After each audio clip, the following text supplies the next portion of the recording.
Welcome to Beyond NSU. I'm your host, Jeremy Jones. And join us today show, we have one of your own former Spartans, Trenton Fouche. How you doing, Trenton? I'm doing well. How about you? That's good. So, Trenton, why did you come to Norfolk State University? Well, I had an uncle that went here. He majored in engineering, and he had mentioned that, there's a lot of good opportunities at Norfolk State. You get to see the ocean. The women are beautiful. So I took a tour of the campus. I ended up liking it. Okay. I never left. Okay, so it's kind of like a family-oriented type of thing. Like, it influenced you to just come here and you just loved it? Yeah, somewhat. Yeah. Okay, so tell me about some of the things that happened when you were here at NSU. While I was at Norfolk State, I was an editor for the school paper. Steve Upfer, I believe he may still be here. He was a great influence for me. Okay. I was part of the creative writing club. I just tried to stay active. It's competitive out there, so the more you have on your resume when you get out of school, the better. That's good. So can you say that you really enjoyed NSU while you were here? Yeah, I definitely enjoyed it. It was business and pleasure at the same time, but mostly business. So. Okay. So tell me one of your fondest memories here at being in Norfolk State. As an editor, we got to fly out to Houston, Texas. We got to meet up with a lot of the other HBCUs, and it was a competition. Stephen A. Smith was there. I mean, it was a big deal. We won a lot of awards. So That's it was good. a good All right, experience. so that's good. So now tell me, what's one thing you wish you would take back from being here at Norfolk State? I mean, if I could go back in time, maybe I could have, tried a little harder in some classes. Maybe explored some other classes. Seeing what my interests really were. Okay. I think that would have been beneficial. So being here, what did you learn at Norfolk State? Like one things you really took from being at Norfolk State?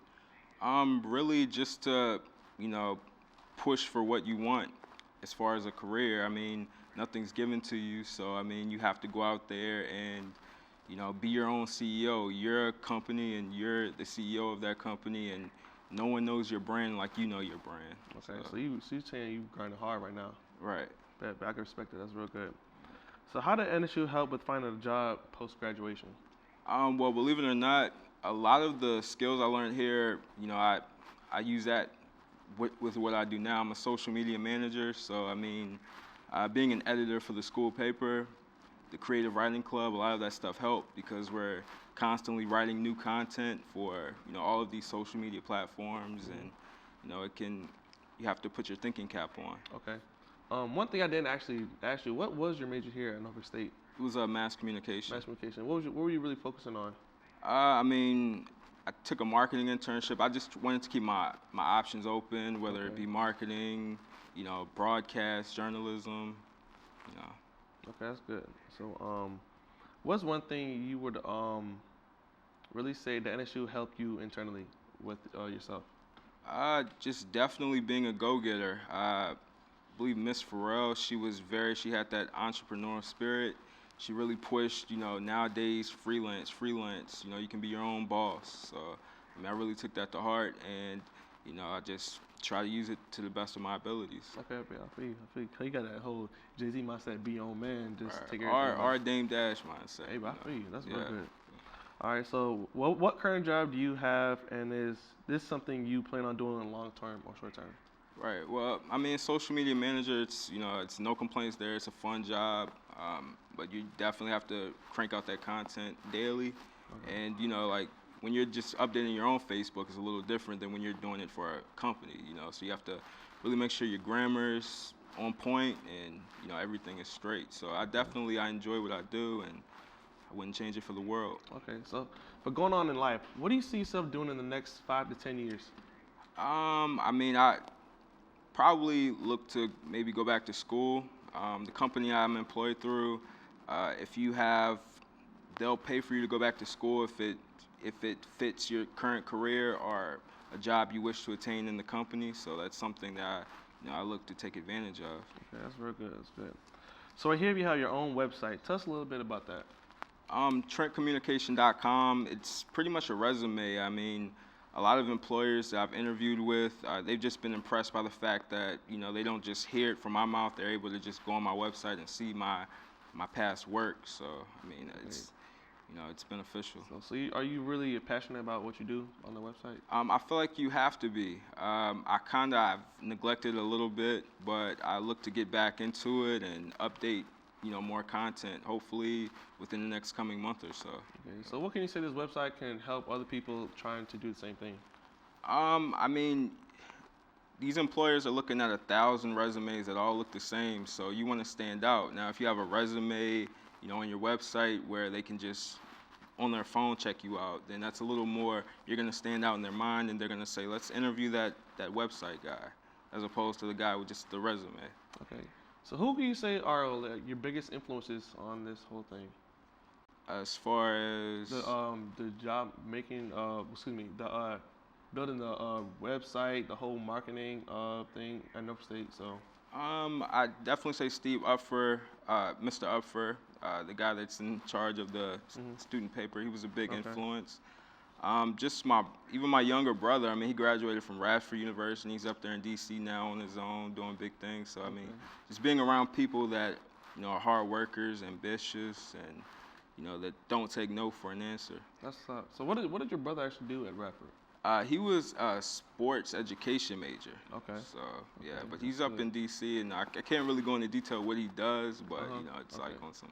Okay, but stuff. besides that, do you think that you and your brother could collab on something together in the near future? Yeah, definitely. I mean, I feel like just as long as you have a good team with people that think, people that have ambition, it's kind of hard to come by. People talk about, you see the hashtag goals and all of this stuff, but people don't really have the work ethic to attain the goal. So as long as you have the work ethic, it doesn't matter what you're trying to attain, it's possible.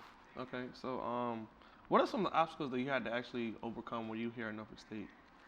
While I was at Norfolk State, honestly, I just, I took it on my own. I mean, as far as like doing my own class schedule, stuff like that, I felt like, it was just best for me I knew what I needed to do as far as setting up my classes a little more than. Okay, that's good.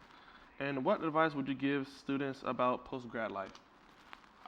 Post-grad life, I would definitely say be prepared to relocate. I mean, you may find that the job prospects are a little better somewhere else, so like be open-minded.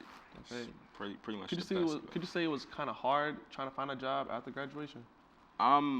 Believe it or not, I had a job offer about 2 months prior to graduating, but my mother at the time thought it was best for me to just come home and save some money, which turned out to be a horrible mistake. So, if I can go back in time, I would have did that.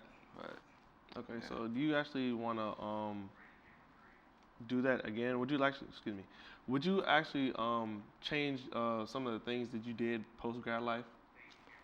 Yeah, I think I was kind of a little too, eager just to jump in on the big salary. There are companies that you can start off and then work your way up. Not every company is built the same. Some companies you start off with that big salary and you stay with that same salary. There are other companies where you may start off a little lower on the totem pole, but the room for growth is a lot higher, a lot better. That's good. I really respect it. So you are actually from here? I'm from Lynchburg, Virginia. Okay, cool. Yeah. That's real good. So do you actually like it up there in Lynchburg? I don't like it at all. It's mountains and it gets pretty cold, so I prefer the beach. All right. So where do you want to see yourself actually relocating? I mean, I'm happy in the Hampton Roads area for now. I mean, I wouldn't mind maybe, exploring my options in the future, maybe 10 years down the road, but I don't see anything wrong with, being where I'm at now. This good. Well, thanks you for all your help for being here today. Right.